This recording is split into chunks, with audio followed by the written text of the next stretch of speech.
Ladies and gentlemen, good day and welcome to Automotive Axles Limited Q2Q FY25 post-results earnings conference call hosted by Batlivala and Karani Securities India Private Limited. As a reminder, all participants' lines will be in the listen-only mode, and there will be an opportunity for you to ask questions after the presentation concludes. Should you need assistance during the conference call, please signal an operator by pressing star, then zero on your touch-tone phone. Please note that this conference is being recorded. I now hand the conference over to Mr. Shailesh Raja from Batlivala and Karani Securities India Private Limited. Thank you, and over to you, sir. Yeah, thanks, Neha. Good afternoon, and thanks to everyone who have logged in to Automotive Axles 2Q FY25 earnings conference call. Well, let me introduce you, the management participating with us in today's earnings call. We have with us Mr. Nagaraja, President and Whole-Time Director, Automotive Axles, Mr. Ranganathan, yes, CFO, Automotive Axles, and Mr. Kishan Kumar, GM, Director, India. I would now like to turn the call to Mr. Nagaraja for the opening remarks followed by Q&A. Sir, you may begin now. Thank you, Shailesh. Am I audible? Yes, sir. Yeah, thank you. Good afternoon, everyone. I'm Nagaraja Gargeshwari, President and Whole-Time Director of Automotive Axles Limited. I warmly welcome all of our investors and shareholders to this investor call, Q2 financial year 24 and 25. I hope you had a great Diwali along with your family and friends. On this call, this time also, I have with me our CFO, Mr. S. Ranganathan, and welcome, Ranga. We also have Mr. Kishan Udupi, who is the President and the Whole-Time Director of Meritor HVS India Private Limited. As you are aware, last week we concluded our board meeting and updated the board on company's second quarter performance. Couple of highlights here I would like to share with you. As you are aware, market still looks a little bit soft, and in spite of that, we were able to continue to execute on optimizing our operational cost and thereby achieving a very strong performance. This will be discussed by Ranga later on. And also, as we mentioned in the previous quarter, we introduced our new axle MS185 to Ashok Leyland. And not only we started the SOP, but we were also able to ramp up the production very well. And from the investment perspective, we continue to upgrade our plants with new machines and automations. With that, now I would request Kishan to give a market update followed by financial results review by Ranga. Thanks again for calling into this meeting. Over to you, Kishan. Right. Thank you, Nagaraja. I hope I am audible. Yes. Yes, sir. Yeah. So good afternoon and welcome again. So a quick update on the M&HCV market, 7.5 ton and above, where we play a major role. Like Nagaraja mentioned, we continued seeing softening of market from Q1 into Q2 as well. Most of this was expected to some extent after the general elections and the monsoon. And the recent few days have shown some uptick in the retail sales, which is a positive trend. And also, we have seen the OEMs being very moderate about their inventory and not carrying much, which means from starting now onwards, we should see Q3 as well as Q4 being much stronger like the last year. Having said that, we also have been following, there is not much of a significant change or market share shift among the major OEMs that we serve. So in all likelihood, we should end up Q3 and then around 90 to 95,000. That is our current forecast. And Q4 will be like last year at a higher note, around 100 plus thousand. This will still be a dip compared to last year, about 5%, which is expected after we see in every time there is an election and we see that infra spend and other things, having a say on that. So that's a quick update on the market, and of course we can take more questions during the question and answer. session. And over to you, Ranga, with that. Thank you. Yeah, very good morning to all of you. I'm Ranganathan here. I just give a quick update on the financial performance for the quarter. So for the quarter, we are done just crossed over the 500 crores sales as compared to last quarter. The same last year same quarter, sorry, is about we are 15% down in terms of overall revenue. Last year same quarter we did about 588 crores. And EBITDA, by and large, you look at it, we are at 11.4. This is 11.9. Though the drop of sale is about 15%, the drop in the EBITDA is lower. However, it's not as low as the drop in the sales. That's mainly due to the better operating performance and material cost performance during this quarter. And PBIT stands at 9.7 compared to 10.3 same quarter last year. And YTD, that is the first 6 months performance is concerned, we are close to about 1,000 crores sales for the first 6 months compared to 1,122 crores the first 6 months of last year, is about 11% down. And EBITDA is about 11.6 for the first 6 months, and as compared to 11.2 last year. The overall, if you really look at it, the PBIT is 9.7% first 6 months against 10.3 the last year, the first 6 months. So largely, if you see the impact on the EBITDA, largely because of the fixed cost under absorption more than anything else. The operating performance for the first this quarter and overall for the first 6 months is comparatively much better as compared to the last year. So is the larger update on the financial performance. Is there any questions? We can take it up during the question and answer. Thank you. Thank you very much. We will now begin the question and answer session. Anyone who wishes to ask a question may press star and 1 on their touchtone telephone. If you wish to remove yourself from the question queue, you may press star and 2. Participants are requested to use handset while asking a question. Ladies and gentlemen, we will wait for a moment while the question queue assembles.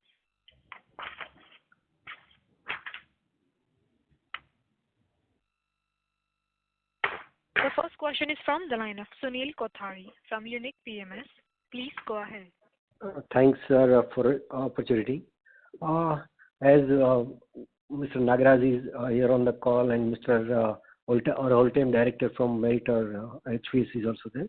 I would like to understand, sir, from you being a long-term investor of Automotive Excel, the thought process and strategic thinking about the automotive, this American Excel India's CV business, Excel cells, which has been done and bought over by Bharat Forge.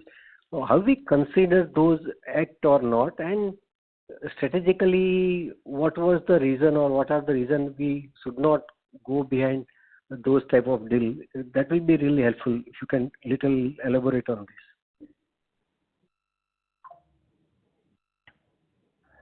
Nagaraj, you take it or take it?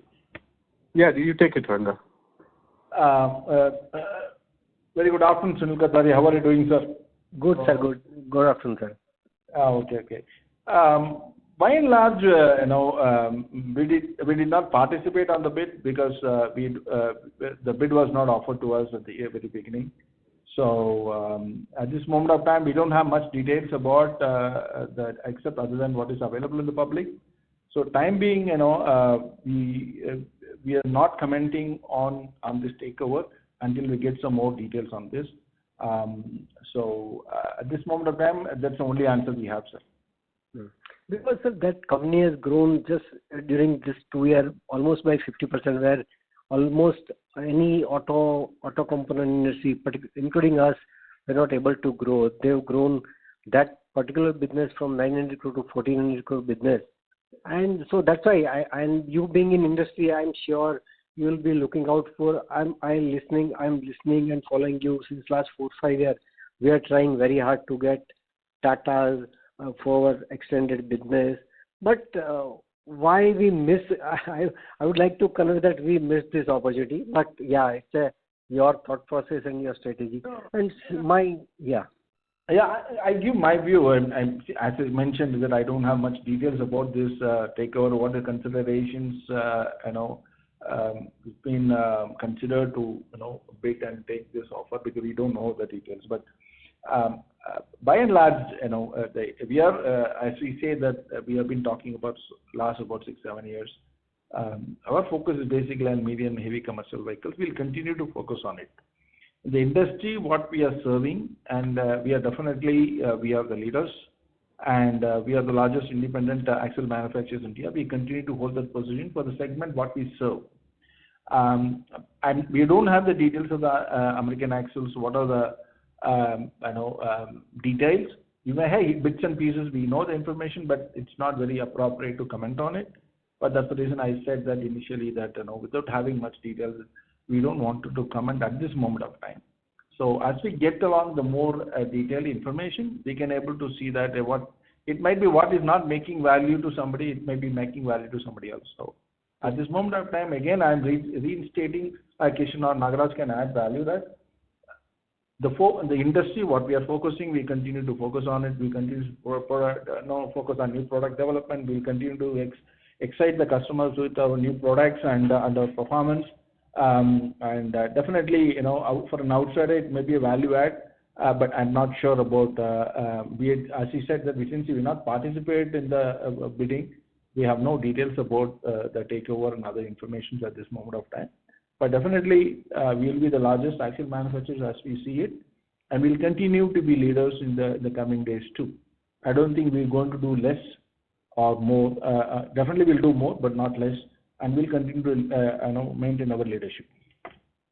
Sir, okay, this is just last question or maybe some observation is, this company has been taken over by our one of major partner promoter, Bharat Forge. So no information available, no detail available. I think this will create a little bit issue on a corporate governance side also.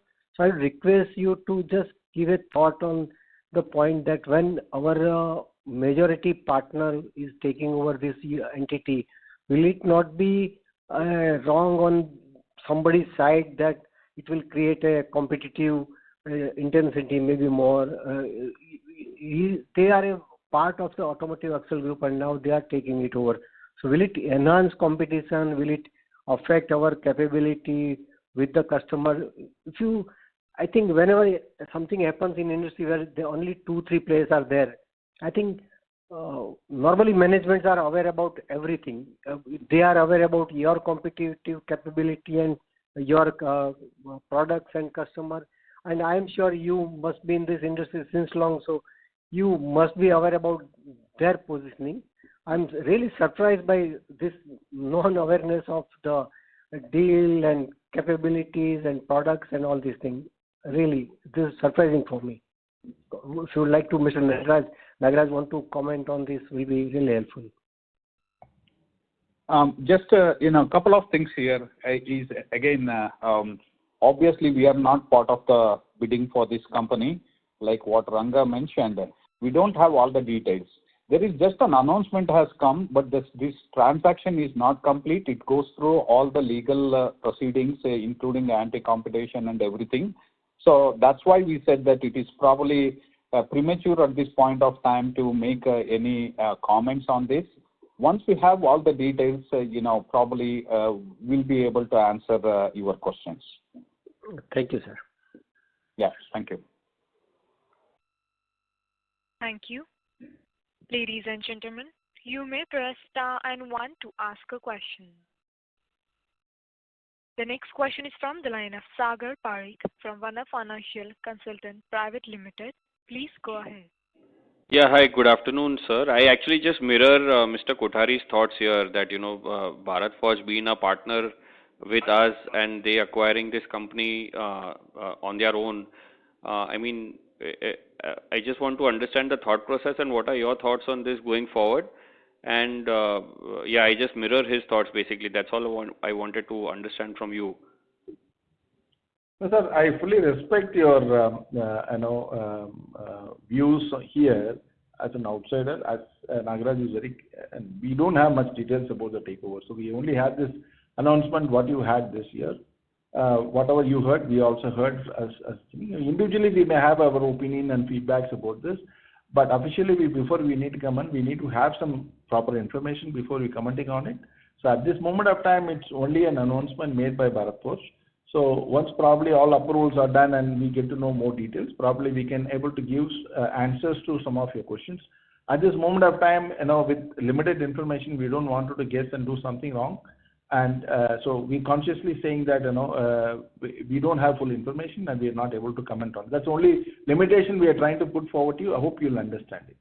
Yeah, so but just to add to what Ranga mentioned, see, we have, two equal promoters or partners. One is BFL, another one is, Cummins. Okay, Cummins is also in automotive. So as far as the governance is concerned, you can be very, very sure of that, everything will be, done as per the legal requirement. Again, I want to reiterate it. This is just an announcement has come. It is not, the transaction is not complete. Until we have all the details, it is going to be premature for us, and also not right on our part to make some assumption and make speculation regarding this particular, takeover. So just one color, like since it's an unlisted entity, so we are largely present in the 7 tons or 7.5 tons and above segment. How big would that segment be for American Axles? Because I understand they would also be on the LCV side. So any sort of color on their business breakup broadly would also help us. Thanks. Yeah, unfortunately we don't have, because only thing what we know is their major customer is Daimler. That is the one thing which is available in the public. But otherwise, we don't know some of our competitors. We know what is our share of business, but we will not be able to know our competitors' share of business. Because there are captive axles out there, and then also people are supplying, like we also have Dana, and then we also have Tata, Eicher, they are doing their own axles. So it's a little bit challenging for us to know what their share of business would be. What would be our share of business in Ashok Leyland? Kishan, you can answer that? Yeah, sure. So our current share is around 63 to 65%, depending on the product mix. 60 to 65%. You can say, yeah, 60 to 65%. Typically, that is where we live. And with the new products that we are planning to launch in a couple of months, we should be 65% plus. That is what we are aiming for. So this new product launch, that is the MS 180 is what you're saying, or something else? 185 and a bus axle, which is coming up early next year, and then also 177, which we are planning. So with all that, it will be a lot of 65%. Sorry, 177, 185, and the third one you said is? The bus axle, which we have talked in the last investors call as well. There is a bus axle that we are working on, which is expected to launch sometime mid of next year. Understood. Okay, that's it from my side, and looking forward actually to hear more on this American Axle deal, maybe in the next, or once you have more details. That would be really helpful. Yeah, Sure. Of interest. Sure. Yeah. Thank you. Ladies and gentlemen, you may press star and 1 to ask a question. The next question is from the line of Natraj Shankar from DSP Mutual Fund. Please go ahead. Hi, just wanted to understand on the bus business plan over the next 2 to 3 years. We had spoken in detail about in the last quarter, so just wanted to understand in terms of timelines when it will start and what is the plan over the next 2 to 3 years. And I kind of had a similar question. I guess you answered it. What percentage of the business between American Axles and Automotive Axle is there overlap? But I guess you clarified that you don't have that information, but at some point in time that will be helpful. Thanks. But if you could just answer the bus part, that will be great. Thank you. Kishan? Yeah, the line was not very clear, but what I heard is the business plan for the next 3 years. Is that right? No. He is asking for the bus axle when it get launched and what is the outlook for next 2 to 3 years time for the bus axles. Okay, got it. So thanks, Ranga. So in the bus space, we have different categories of buses: 9-meter, 12-meter, and then the 13.5 and 15-meter coaches. Today, where we are present is only in the 12-meter. So we have our flagship products 1497 and 59, which we supply to Ashok Leyland 100%. Now, where we are not present is where Dana, our other competition, is actually supplying. So that is the 9-meter bus. So our new product that we are launching sometime in second quarter of next year, and also the 177, which is in very early stage of discussion for 13.5 and 15-meter coach. We see that the deficit of bus which had after the COVID, it is now taking up. So the 9-meter and 12-meter will be more and more in the STUs and also in the public sector. So we see with that our overall impact due to the product mix, which we see otherwise, like this year and the previous year, that will come down because we'll be able to play where that 2-3% will otherwise make an impact. So in terms of overall market or the penetration into Ashok Leyland, we will probably 2-3% more than what we are today because of these two products introduction. Otherwise, the market itself is pretty small in India for the coaches. When I say coaches, it is a 13.5 meters. Typically, we see Volvo, where anyway it is our product imported from Europe. So the the domestic players are now getting into this segment. Okay. And on the just on that 65% market share in Ashok Leyland that you have, keeping aside the captive part of the axle sourcing from internally, either Ashok Leyland, Tata Motors, will American Express axle be another competitor for us at all, or? I'm sure you have access to their, I think somebody had a comment on this in the beginning, how they have grown. And I've not seen the reports in particular, but as we understand, their major share of business comes from Daimler, which is a contract manufacturing, and which is 100% only for Daimler. So other than that, we are not aware of any other product which they will be competing with us. And we have a full range of products that we have a pipeline of introduction. Understood. And lastly, just a bookkeeping question, can you just guide us to over the next 2 to 3 year capex? Could you please repeat that? No, over the next 2 to 3 years, can you just guide us through the capex plan? Yeah, as you are aware, last time itself we mentioned that apart from our typical sustenance capex, the board has approved about 70 crores. Once we complete it, that part of the investment probably by end of next calendar year. So then we'll be going for phase 2 and phase 3. Again, we are kind of looking at like what Kishan mentioned. This year and next year, we are kind of looking at a flat market. So we would like to make sure that we time the investment properly. Our expectation is, we should be investing close to about 200 crores in next 2 to 3 years time. Thanks. That's very helpful. All the best. Thank you. Thank you. Thank you. Ladies and gentlemen, you may press star and 1 to ask a question. The next question is from the line of Rahil Shah from Crown Capital. Please go ahead. Hi, good afternoon. Can you hear me? Yes. Yes, sir. Yes, hi, sir. Sir, just will you be able to guide in terms of, the top line and EBITDA margins for FY25 and if possible for the next year as well? And some of the key developments the company is working on, which will drive growth for us in the coming years. It is like this, as Kishan was talking in the beginning, the market for this year looks to be flat, okay? And there may be, at this moment up in the forecast, what we have is next 2 quarters, the volume should be the similar lines of the first half year, but could be possible when 5 to 10% upside can be quite possible. It purely depends on 2 things and how the market and how the inventory at the OEMs.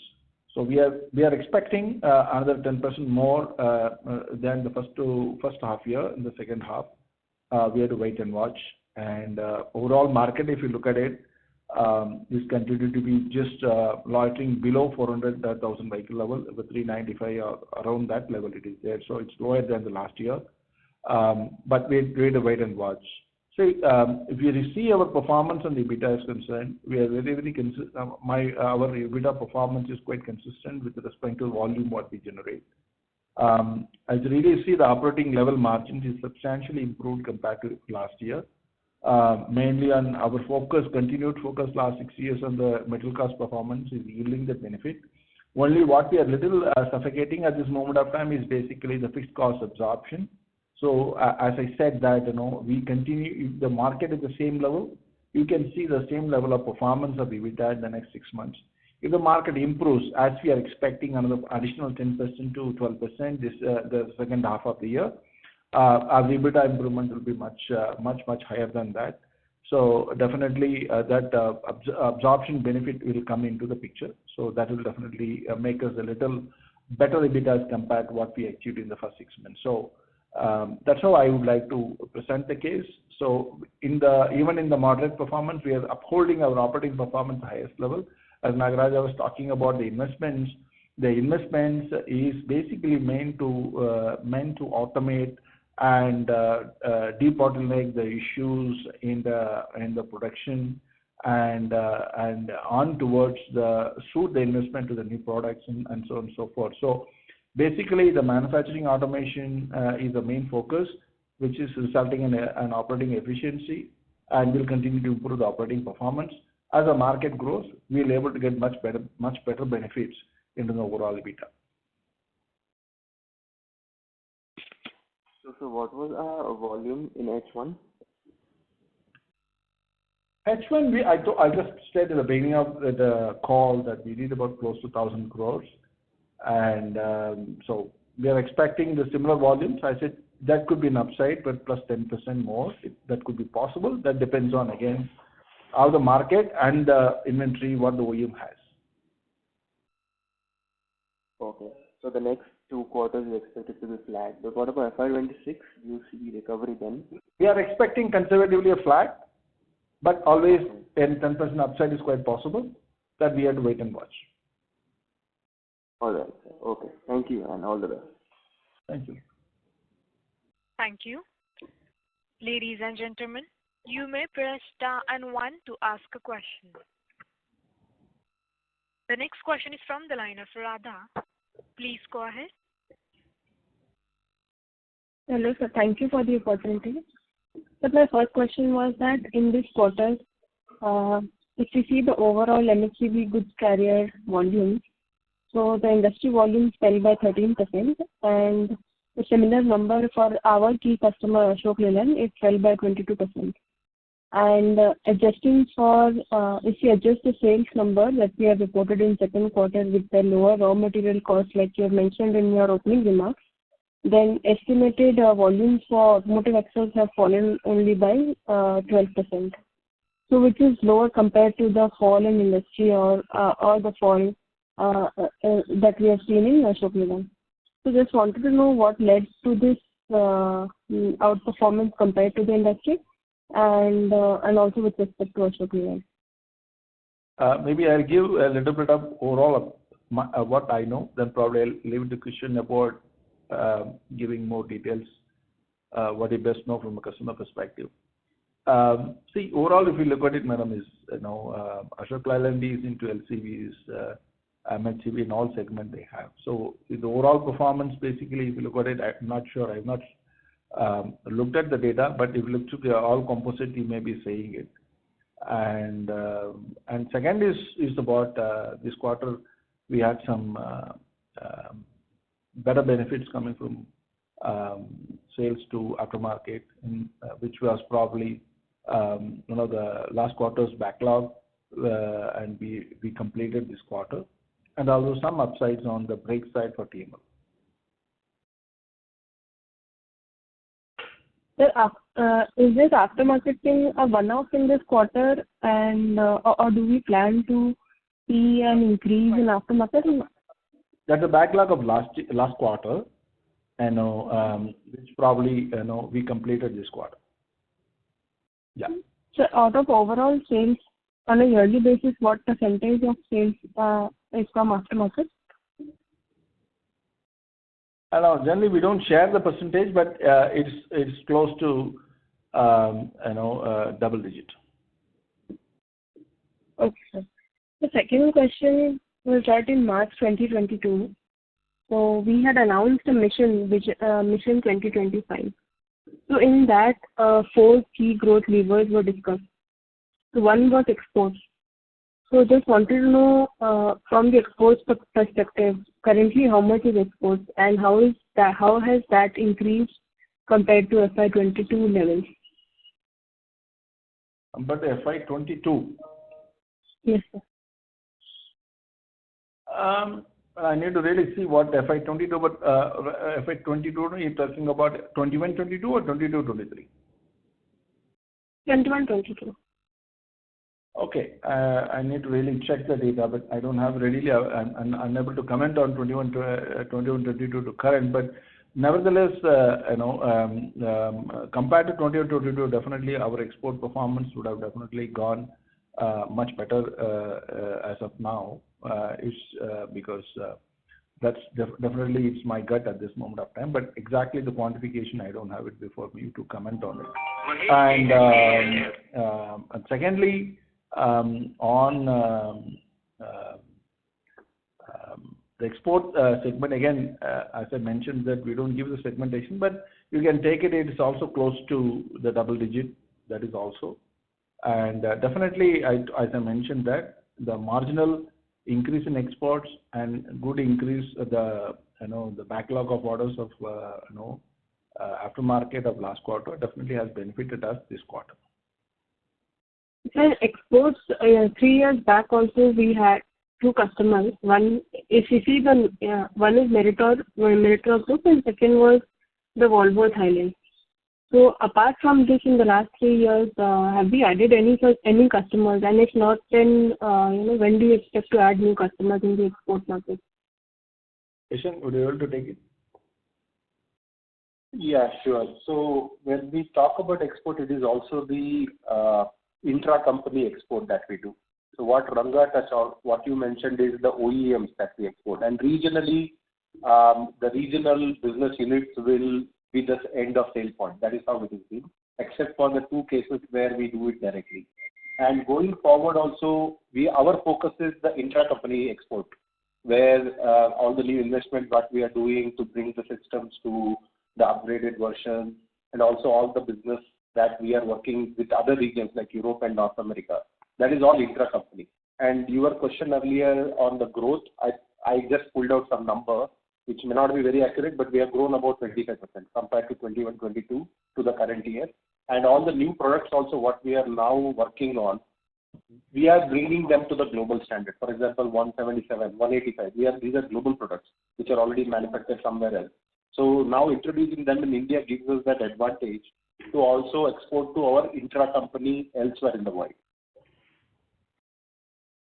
Okay, sir. So why aren't we also focusing on...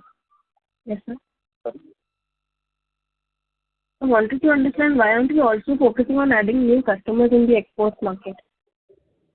Because the products are very unique in those regions. So what we are talking about is only the drive head. But rest of the architecture is very unique for India.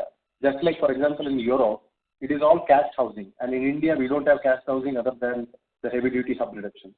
So the uniqueness of the end product that goes into the OEM vehicle requires a different way of architecture, which is the regional business units do. So what we can supply from here is only the drive head, which is our primary focus now, and the component. Understood. So continuing with this question of the Mission 2025, so second key target of the mission was that that we will be entering into LCV and bus segment. So presently, as per also our previous conversation, so we are not present in the LCV segment, and bus also just in one product we are mentioned. We are present. So So wanted to understand that this vision was set a few years back, but still we are not very largely present in these segments. So why has this taken so long to scale up, and how do you see it pan out from here on?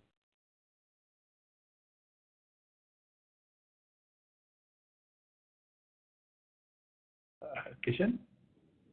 Yeah, I missed that. I heard LCV, but I was not sure whether you were talking about LCV.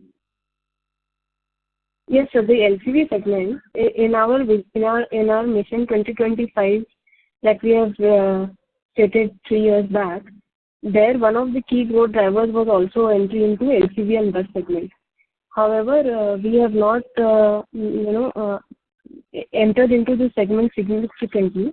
So just wanted to understand why has it taken so long to scale up this business, and how do you see it pan out from here on?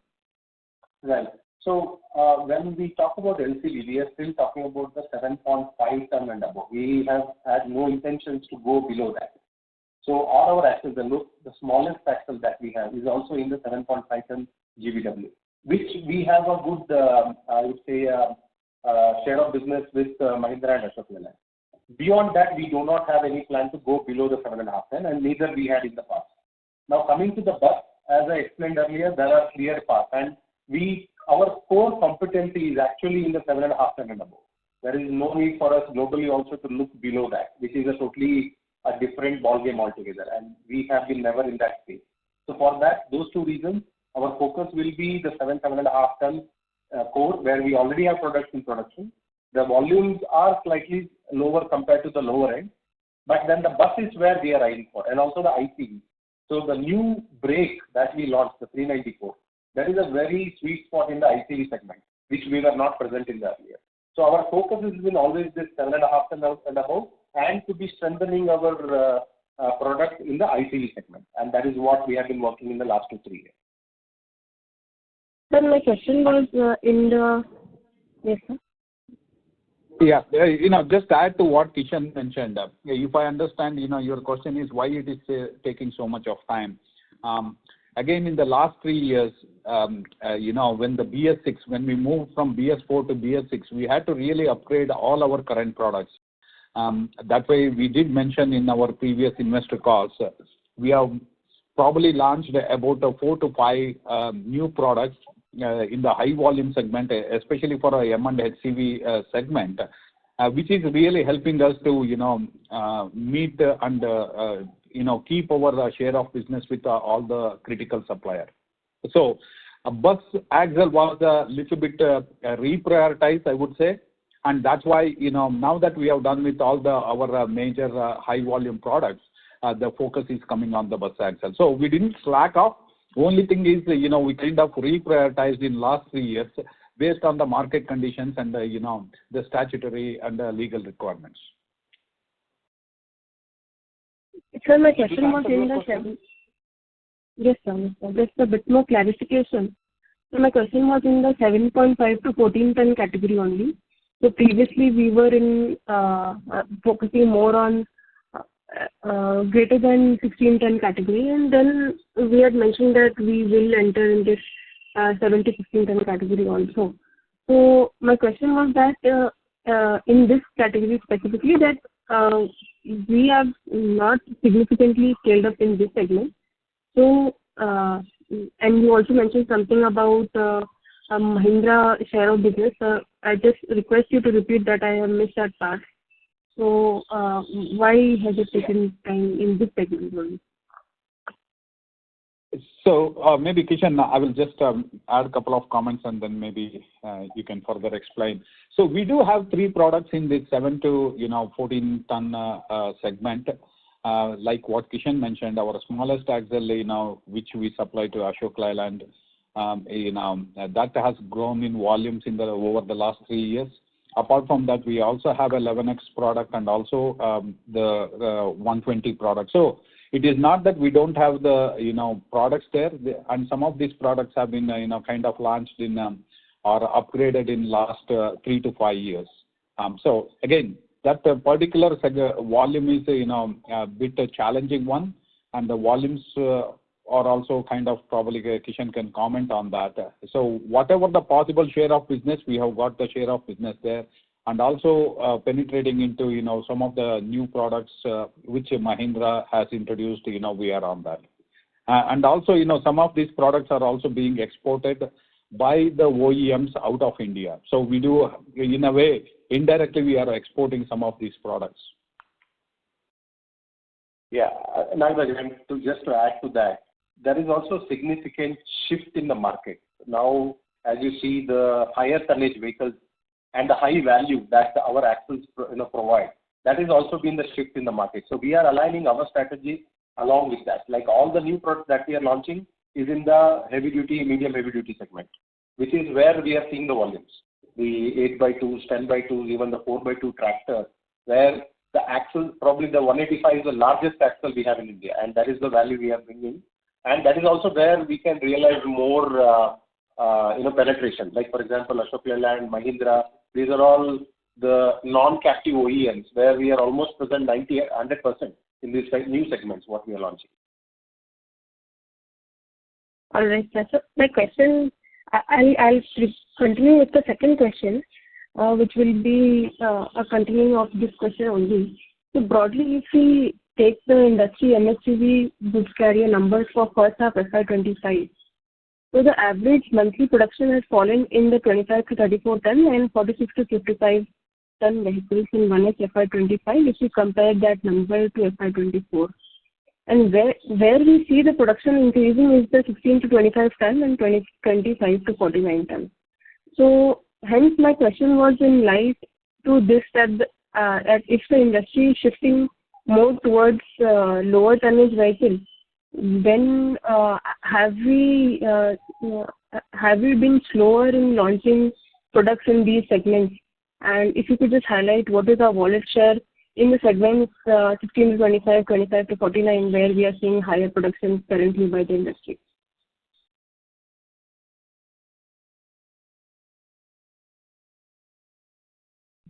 Your line was not very clear, but I understood you are saying 15 to 18 ton is where the highest volume is sitting as per you from the production data, and then you mentioned some other number, 49 ton is what I heard.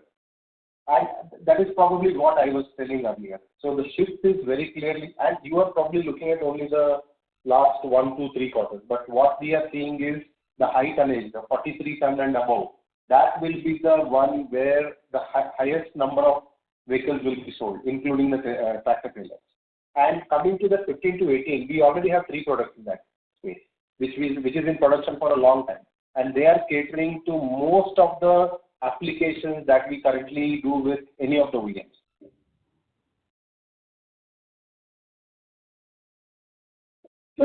So basically wanted to understand if CV market falls, let's say, for example, 20%, how much fall can we expect for automotive axles? Can we limit the downside to 10% for us as compared to 20% for the industry?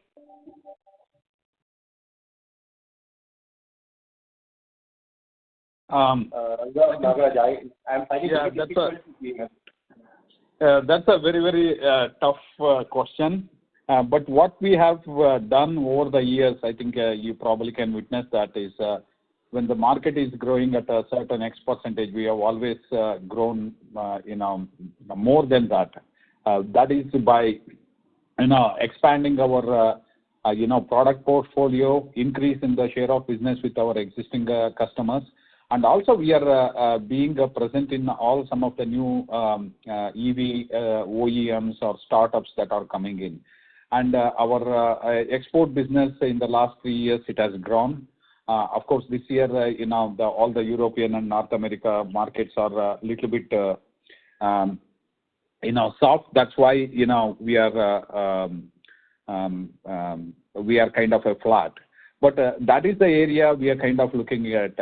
How do we continue to, be competitive with, some of the export opportunities to our own intra-company, so that we can limit this cyclical effect of the market volumes impact both on our top line and bottom line. And as we have demonstrated, in spite of top line decrease, we have still be able to hold on to, our EBITDA margins. So we continue to work on that. Our expectation is as we invest more into our manufacturing plant and then launch some of these critical axles like bus axles, we should be able to minimize the impact. I cannot tell you whether it's going to be, less than 10% or more than 10%, but we will try to make it as minimum as possible in spite of, adverse market conditions. So can we say it in this way that now we have a lot of growth levers like aftermarket that you mentioned why we have outperformed in this quarter, aftermarket, exports, new products, new segments. So is it a fair understanding that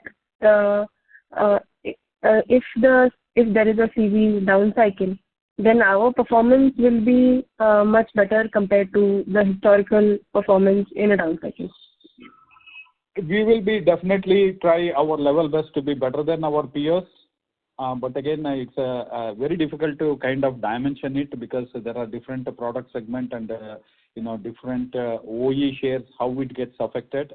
But like I said, spreading our, product portfolio and then share of business with all these, opportunities, exports, aftermarket, and also new potential OEs, we will be minimizing it. And I think, we have demonstrated time and again in our last several years, we always kind of outperformed our peers. So we'll continue to do that.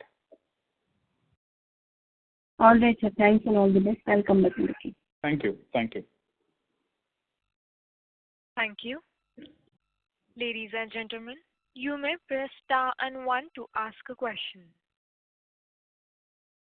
The next question is from the line of Ankur Shah from Electrum PMS. Please go ahead. Hello. Thank you for the opportunity, sir.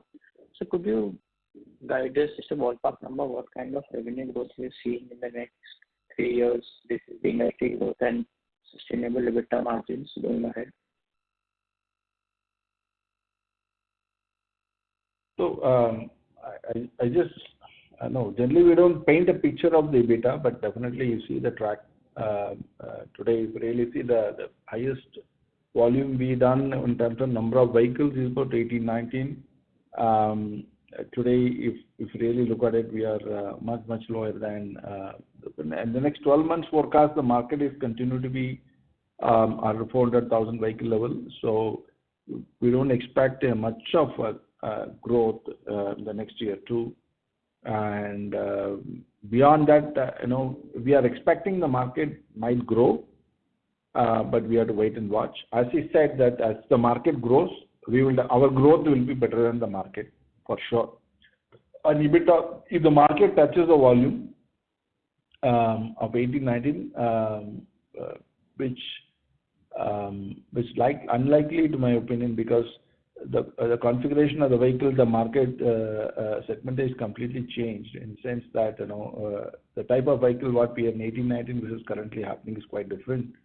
But nevertheless, if there's an overall improvement in terms of the vehicle level, definitely we grow. Our growth will be better than the market. Point number one. Our operating performance, if we look at it, 18, 19 to current is about we are much in a better position with the new improvements what we have done in the shop floor, and our overall operating performance is much higher. And definitely we can, with the market grows, we can expect as a growth, we'll definitely leverage benefit will come very hugely. Our profitability is already is growing year on year. But overall, if we look at the next 3 years outlook, Kishan can say that, but overall, more or less, even if it touches 450,000 vehicle level, I think our EBITDA will be at least 20% better than 25% better than what we are doing. Okay, sir. Thank you.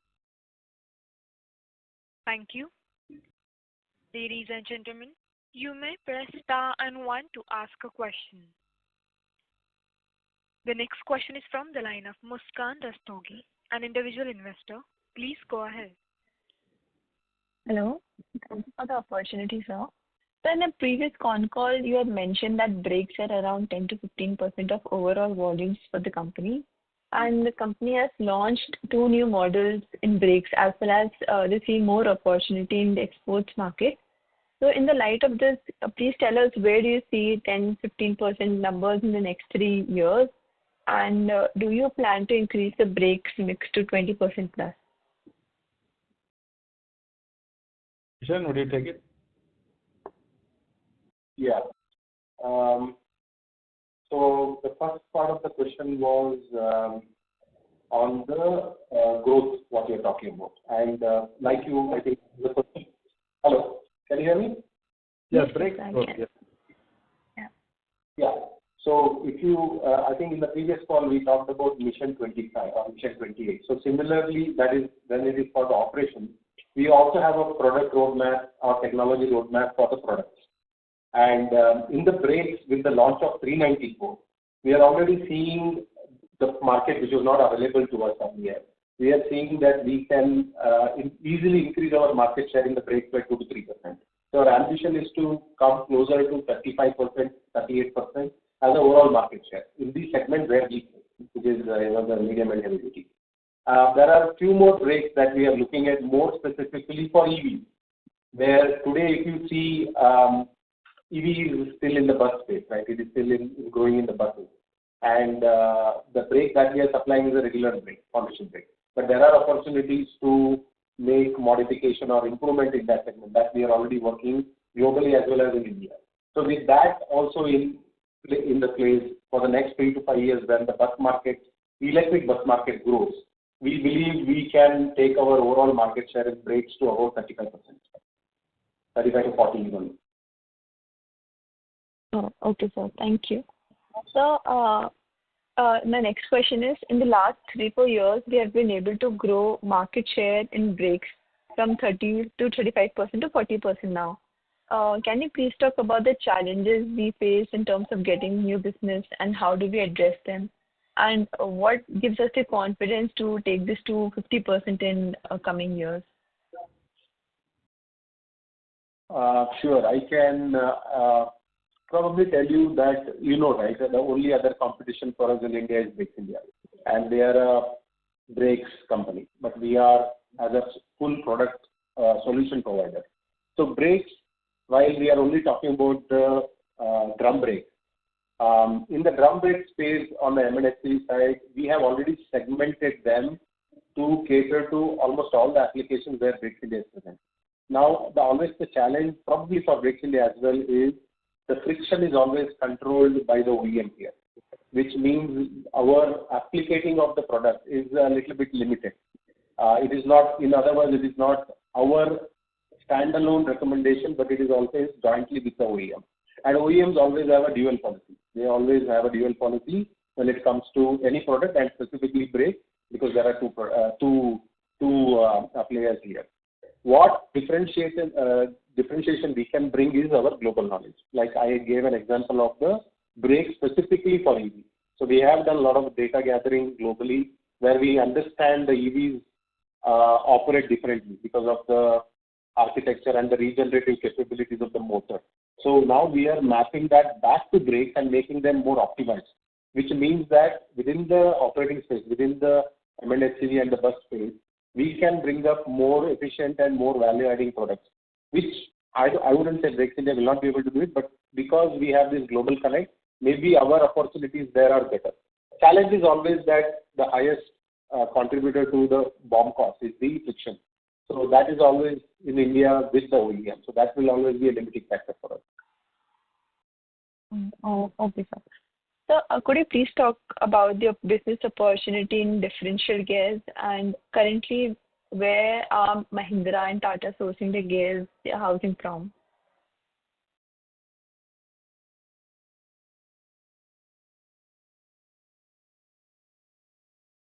Nagaraj, you want to take that?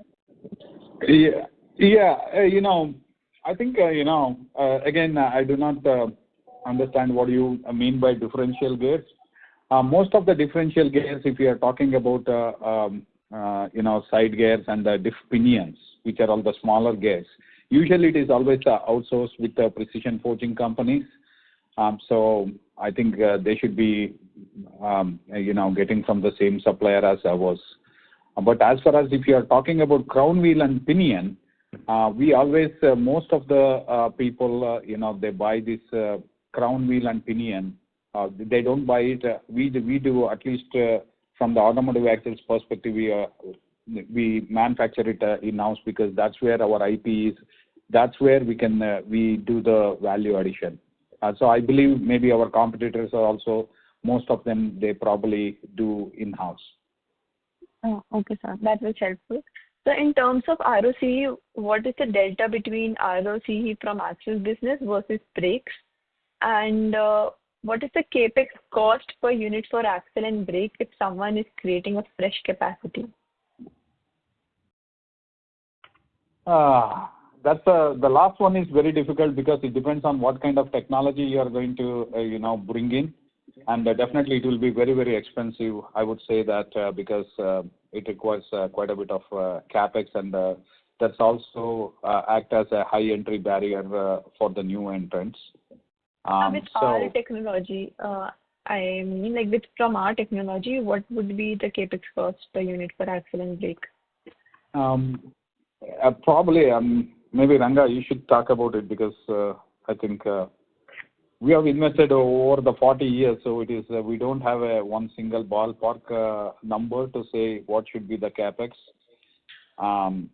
So I think probably that's where I would stop. Like I say, just upgrading and then doing an automation, next 3 to 5 years, that's what we are telling. We are just investing 200 crores just for upgrading our existing lines. Between axles and brakes, the majority of investment happens in axles for sure, and definitely we are also focusing on in terms of automating the process, debottlenecking some of the areas as far as brakes too. But if you see, majority of investment is on axles only, and see, it's a very complementary product both. We consciously. How much would it be?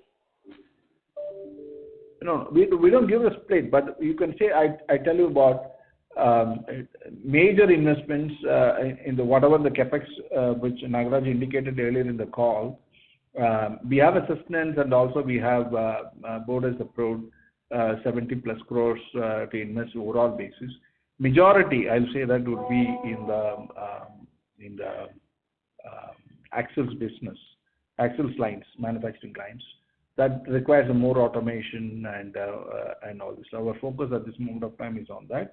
Definitely, we have invest in quality improvement systems, productivity improvements in brakes lines also, to make sure that we sustain the capacity 100,000 plus to cater down the market improves in the future. So as I said, we don't exactly give. I don't have the split to tell you how much it is. But nevertheless, I'll say that the majority is on axles. Okay. So in terms of ROCE, what is the delta between from axles and brakes business? No, that's more internal. Sorry, not able to share. But overall basis, you really see that our ROCE is at around 21%. As the volume grows, we can able to overall, the ROCE can improve much beyond 24 or 25. So we are just waiting for the volumes. But as I said, axle has more engineering content, and the value addition is compared to the brakes. Obviously, the margin goes with the same flow. So we see as overall business together, and see that to be sustained in the market, both are a very complementing product to the customer. So that's how we look at the business here. Okay. So one last question. Overall, what is your expectation of the MHCV industry growth or degrowth in FY25 and FY26? And when do you expect the recovery? Kishan, can I take it? Yeah. So there are mixed reaction to this. Some people believe this is not a degrowth. This is probably a shift in the overall market dynamics, more closer to the Western world. So the idea here is there is a very clear trend that the engine HPs are moving. The horsepower of the engine vehicle is moving from the lower 200s and the mid 250, 250 range. Now we are seeing 300, 350. And with higher power engines, the goods carrying capacity, the tonnage, is also increasing. So I think the good comparison everybody can do is the 2018 volume of 476,000, which was about 8.6 billion metric ton, is now catered with 390, 380 market, which means the overall tonnage is now stabilized. We know where we are. Now in the next 2 to 3 years, what is expected is with all the growth corridors and the natural economy that is growing, the GDP, along with that, we can expect around 15 to 20% growth in the next 3 to 4 years. And for that, again, what will play a major role is how this high power engines and the segments will have the mix in the overall volume. So that's how we are also thinking. That's how our entire thought process in terms of product launch is also aligned with that. Okay, sir. Thank you so much and all the best. Thank you. Thank you. Ladies and gentlemen, we'll take this as the last question. I now hand the conference over to Mr. Shailesh Raja for closing comments. Thank you all for attending the session. Nagaraja sir, would you like to make any closing comments? Yeah. Once again, thank you very much for calling into this,